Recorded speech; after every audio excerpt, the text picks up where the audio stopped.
Hello everyone, welcome to GATE academy, welcome to Advait education. तो जैसे कि आप लोग देख रहे होंगे, आजकल आपको concept of the day meal रहा है हमारी यूट्यूब चैनल पर। तो उसी कॉन्सेप्ट ऑफ द डे में आज मैं आपको एक बहुत अच्छा कॉन्सेप्ट समझाने वाला हूँ, जिसमें मैक्सिमम बच्चों को प्रॉब्लम होती है, प्रॉब्लम फेस करनी पड़ती है कि किसी भी सिग्नल का डिफ्रेंशिएशन कैसे करना है या किसी भी वेव फॉर्म का डिफ्रेंशिएशन हम कैसे करेंगे, वो हम देखते हैं। क्योंकि ये क्वेश्चन बहुत सारे बार एग्जाम में आ चुका है कि कोई भी एक वेव फॉर्म आपको दी होगी, उसका डिफरेंशिएशन पूछा होगा, या तो रैम वेव फॉर्म दी होगी तो उसका डिफरेंशिएशन पूछा होगा, या फिर यूनिट स्टेप वेव फॉर्म दी होगी और उसका डिफरेंशिएशन पूछा होगा। तो डिफरेंशिएशन करने से पहले कुछ पॉइंट आप समझ लो बेटा। पहला पॉइंट ये है कि स्लोप ऑफ रैम्प, कि रैम्प की जो स्लोप होती है वो आपका यूनिट स्टेप का मैग्नीट्यूड बन जाएगा।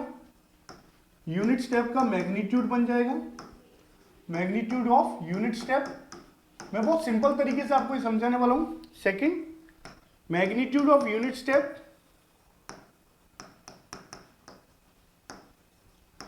मैग्नीट्यूड ऑफ यूनिट स्टेप ये आपका क्या बन जाएगा, magnitude of impulse, magnitude of impulse. ठीक है, तो बहुत सिंपल तरीके से मैं आपको समझाने वाला हूं, बिल्कुल बेसिक से, ध्यान से देखना। थर्ड पॉइंट है कि डिफरेंशिएशन ऑफ रैंप आपको क्या मिलेगा, यूनिट स्टेप मिलेगा, यूनिट स्टेप मिलेगा।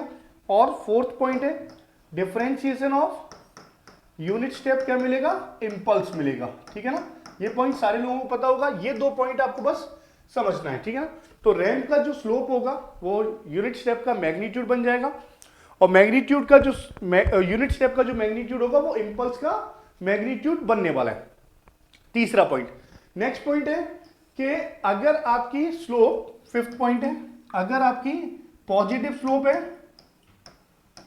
रैंप की पॉजिटिव स्लोप है तो पॉजिटिव मैग्नीट्यूड मिलेगा, और अगर निगेटिव स्लोप है तो निगेटिव मैग्नीट्यूड मिलेगा। निगेटिव स्लोप है तो निगेटिव मैग्नीट्यूड मिलेगा। ठीक है ना, नेगेटिव मैग्नीट्यूड मिलेगा। बेटा पॉजिटिव स्लोप कैसे मिलता है, इंक्रीजिंग फंक्शन से। हाँ, पॉजिटिव स्लोप किससे मिलता है, इंक्रीजिंग फंक्शन में। जब आपका फंक्शन इंक्रीजिंग होगा वहां पर आपको पॉजिटिव स्लोप मिलेगी, और नेगेटिव स्लोप कब मिलती है, जब आपका फंक्शन डिक्रीजिंग होगा। ऐसा ही होता है ना, डिक्रीजिंग फंक्शन। बस एक पॉइंट याद रखना है बेटा। तो ये तो हो गया बेसिक कॉन्सेप्ट। एक चीज याद रखना है, जब भी आप डिफरेंशिएशन या इंटीग्रेशन कुछ भी करोगे, हमेशा आपको माइनस इंफाइनाइट से प्लस इंफाइनाइट जाना है। हाँ, माइनस इंफाइनाइट वेव फॉर्म में आपको कहां से कहां जाना है, माइनस इंफाइनाइट से प्लस इंफाइनाइट जाओगे, प्लस इंफाइनाइट से माइनस इंफाइनाइट नहीं आओगे, हमेशा माइनस इंफाइनाइट से प्लस इंफाइनाइट आपको जाना है। देखिए एग्जाम्पल देखिए बेटा, एग्जाम्पल देखिए। मेरे पास एक एक्स ऑफ टी दिया है, मेरे पास एक एक्स ऑफ टी दिया है, ये कुछ ऐसा दिया है, ये आपको x ऑफ टी है। हाँ, ये आपका minus T B, minus T है, ये प्लस टी है, ये प्लस टी बी। ठीक है, ये मैग्नीट्यूड 1 है। Draw D by D T of, draw D by D T of x of T. ठीक है बेटा, तो मुझे ये ड्रॉ करना है। बेटा फंक्शन आपका क्या है, सर रैंप फंक्शन है। सर यहां से यहां तक रैंप है, फिर कांस्टेंट टर्म है, फिर से रैंप है। हमें कहां से कहां जाना है बेटा, माइनस इंफाइनाइट से प्लस इंफाइनाइट जाना है, हमेशा याद रखना। ठीक है बेटा, माइनस इंफाइनाइट से प्लस इंफाइनाइट तक। बेटा एक बात देखो, माइनस इंफाइनाइट से माइनस टीवी तक फंक्शन कितना है, 0 है। माइनस इंफाइनाइट से माइनस टीवी तक फंक्शन कितना है, 0 है, तो 0 का डिफरेंशिएशन 0 आएगा। सिंपल सी बात है ये। सर अब आप माइनस इंफाइनाइट से प्लस इंफाइनाइट जा रहे हो, देखो ये इंक्रीजिंग फंक्शन है। आप माइनस इंफाइनाइट से प्लस इंफाइनाइट जा रहे हो ना, तो माइनस टीवी से माइनस टी जाओगे ना, तो माइनस टीवी से माइनस टी में क्या है आपका, पॉजिटिव इंक्रीजिंग फंक्शन है। इसकी स्लोप क्या आएगी, नेगेटिव, स्लोप पॉजिटिव आएगी, सॉरी स्लोप क्या आएगी, पॉजिटिव आएगी। बेटा स्लोप कैसे निकालते हैं, delta Y upon delta X, change in Y axis upon change in X axis, है ना।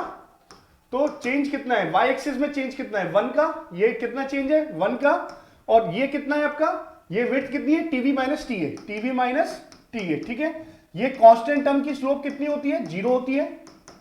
कांस्टेंट टर्म की स्लोप कितनी होती है, 0 होती है। बेटा फिर आप कैसे जा रहे हो, माइनस इंफाइनाइट से प्लस इंफाइनाइट। देखो ये डिक्रीजिंग फंक्शन है, ये आपका डिक्रीजिंग फंक्शन है, तो स्लोप क्या होगी, नेगेटिव होगी। स्लोप आपकी निगेटिव होगी तो माइनस साइन पहले लगा दो। डेल्टा वाई कितना है, ये मैग्नीट्यूड कितना है 1 है, अपॉन डेल्टा एक्स कितना है टीवी माइनस टी ए। सर ये आ गया आपका फंक्शन, ये आ गया आपका फंक्शन। कर दो डिफरेंशिएट बेटा, कर दो डिफरेंशिएशन, बिल्कुल डिफरेंशिएशन कर दो।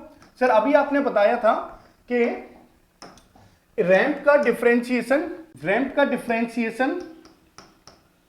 यूनिट स्टेप होता है, ठीक है ना। तो देखो यहां पर स्लोप क्या है, पॉजिटिव है। कहां से कहां तक स्लोप है बेटा, इस पॉइंट से इस पॉइंट तक, इस पॉइंट से इस पॉइंट तक, ये इंक्रीजिंग फंक्शन है। तो माइनस टीबी से प्लस माइनस टी ए तक रैंप का डिफरेंशिएशन यूनिट स्टेप कितना मैग्नीट्यूड आएगा बेटा। सर जो इसका रैंप का स्लोप है, पॉजिटिव रैंप थी, पॉजिटिव स्लोप थी, तो पॉजिटिव मैग्नीट्यूड आ गया। फिर माइनस टी ए से लेकर प्लस टी ए तक फंक्शन क्या है, कांस्टेंट है। माइनस टी ए से प्लस टी ए तक कांस्टेंट फंक्शन है, कांस्टेंट फंक्शन का डिफरेंशिएशन 0, या फिर ये स्लोप कितनी है 0, या फिर स्लोप कितनी है 0, माइनस टी ए से प्लस टी ए तक। ये क्या है आपका कांस्टेंट स्लोप है, कांस्टेंट स्लोप का डिफरेंस, कांस्टेंट टर्म है, कांस्टेंट टर्म का डिफरेंशिएशन 0, या फिर जो मैंने बोला था कि रैंप का जो स्लोप होगा वो यूनिट स्टेप का मैग्नीट्यूड, स्लोप कितनी है, कांस्टेंट टर्म की स्लोप 0 है, तो माइनस टी ए से प्लस टी ए तक ये आपका हो जाएगा 0, ठीक है ना। फिर टी ए से लेकर टी बी तक कितना मैग्नीट्यूड है, स्लोप कितनी है, नेगेटिव, स्लोप नेगेटिव है बेटा, तो मैग्नीट्यूड कितना आएगा निगेटिव, कितना -1 अपॉन टीवी माइनस टी ए। ये हो गया आपका डिफरेंशिएशन, ये हो गया आपका डिफरेंशिएशन, ये हो गया आपका डिफरेंशिएशन। क्लियर है बेटा सारी चीजें। तो रैंप की जो स्लोप होगी वो यूनिट स्टेप का मैग्नीट्यूड बन जाएगा।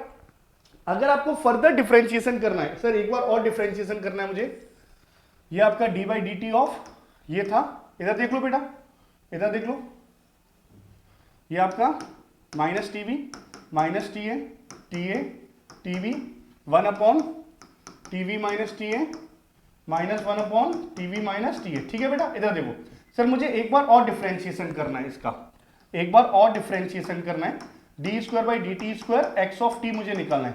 आपने मैंने बोला था हमेशा फंक्शन कहां से कहां जाएगा बेटा, तो जब यूनिट स्टेप का डिफरेंशिएशन करोगे क्या मिलेगा, इंपल्स। अब याद रखना, अगर यूनिट स्टेप में एरो डायरेक्शन अपवर्ड है तो इंपल्स अपवर्ड मिलेगी, पॉजिटिव मिलेगी। अगर यूनिट स्टेप में एरो डाउनवर्ड है तो नेगेटिव इंपल्स मिलेगी। फिर से बोलूं मैं, एरो अपवर्ड क्या मिलेगा, positive impulse, positive impulse. Arrow downward देखो मैं बहुत सिंपल तरीके से पढ़ा रहा हूं बेटा, इसके बाद आप कभी भी डिफरेंशिएशन के क्वेश्चन में गलती नहीं करोगे। तो माइनस इनफाइनाइट से प्लस इनफाइनाइट तक जाना है मुझे। सर मैं जा रहा हूं, ये देखो ये एरो अपवर्ड आया, ये एरो अपवर्ड आया, तो minus TV per unit step का डिफरेंशिएशन एरो अपवर्ड कितना मैग्नीट्यूड आएगा। सर जो यूनिट स्टेप का मैग्नीट्यूड होता है वही इंपल्स का मैग्नीट्यूड होता है। उसके बाद माइनस टीवी से माइनस टी तक कांस्टेंट टर्म का डिफरेंशिएशन 0, कांस्टेंट टर्म का डिफरेंशिएशन 0। फिर एरो कैसे आ रहा है, ये एरो डाउनवर्ड आ रहा है बेटा, एरो डाउनवर्ड आ रहा है, तो टीवी माइनस टी ए पर एक इंपल्स डाउनवर्ड आएगा, एरो डाउनवर्ड तो नेगेटिव इंपल्स, नेगेटिव इंपल्स कितना नेगेटिव इंपल्स, ये मैग्नीट्यूड का negative impulse -1 upon TV minus T ए, कहां पर ये आ गया, ठीक है। फिर माइनस टी ए से प्लस टी ए तक 0 है, एरो 0 है बेटा, तो ये 0 आएगा। फिर टी ए पर सर ये नीचे को जा रहा है क्योंकि हम सिग्नल को कवर कर रहे हैं माइनस इनफिनिट से प्लस इनफिनिट, याद रखना ये एरो डाउनवर्ड है, तो टीए पर एरो डाउनवर्ड है, टीए पर एरो डाउनवर्ड है, टीए पर एरो डाउनवर्ड है। फिर कांस्टेंट टर्म है, कांस्टेंट टर्म का डिफरेंशियल 0। फिर टीवी पर ये देखो एरो अपवर्ड आ गया, तो टीवी पर एरो अपवर्ड आ गया, टीवी पर एरो अपवर्ड आ गया। मैग्नीट्यूड कितना होगा, -1 अपॉन टीवी माइनस टी ए। सर ये तो अपवर्ड एरो ना, पॉजिटिव है, तो मैग्नीट्यूड क्या हो जाएगा, पॉजिटिव हो जाएगा। ये हो गया आपका डिफरेंशिएशन, ये हो गया आपका डिफरेंशिएशन। क्लियर है बेटा। वीडियो को लाइक कमेंट शेयर जरूर करना है, फ्रेंड्स के साथ शेयर करना है, कमेंट जरूर करना है। मैं आपको कल फिर से एक और अच्छा कॉन्सेप्ट लेकर आऊंगा, मजा आएगा। Thank you.